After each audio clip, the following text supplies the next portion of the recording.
am Boggis' chicken house number 1. This time we must go in a very special direction, said Mr. Fox, pointing sideways and downward. So he and his 4 children started to dig once again. The work went much more slowly now, yet they kept at it with great courage, and little by little the tunnel began to grow. Dad, I wish you would tell us where we are going, said one of the children.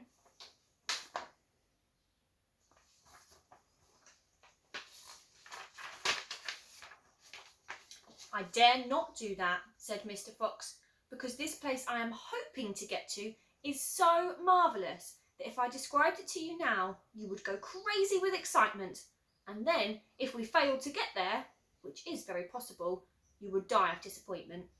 I don't want to raise your hopes too high, my darling. For a long time they kept on digging. For how long they did not know, because there were no days and no nights down there in the murky tunnel. But at last Mr. Fox gave the order to stop. I think, he said, we had better take a peep upstairs now and see where we are. I know where I want to be, but I can't possibly be sure we're anywhere near it.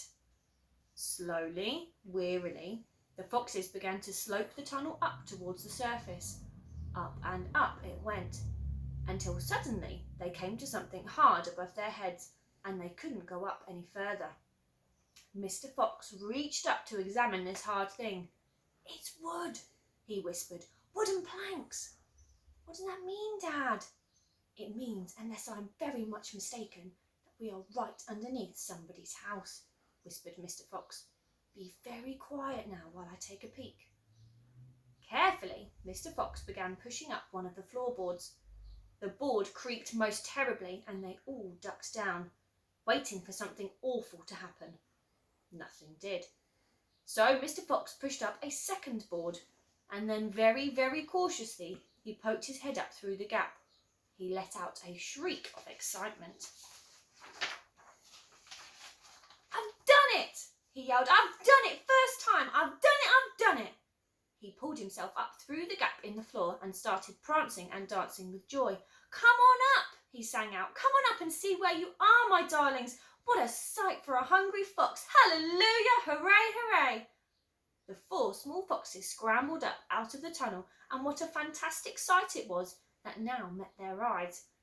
They were in a huge shed, and the whole place was teeming with chickens. They were white chickens and brown chickens and black chickens by the 1,000. Boggis' chicken house number 1, cried Mr. Fox. It's exactly what I was aiming at. I hit it slap in the middle. First time. Isn't that fantastic? And if I may say so, rather clever. The small foxes went wild with excitement. They started running around in all directions, chasing the stupid chickens. Wait, ordered Mr. Fox. Don't lose your heads. Stand back, calm down. Let's do this properly. First of all, everyone have a drink of water. They all ran over to the chicken's drinking trough and lapped up the lovely cool water.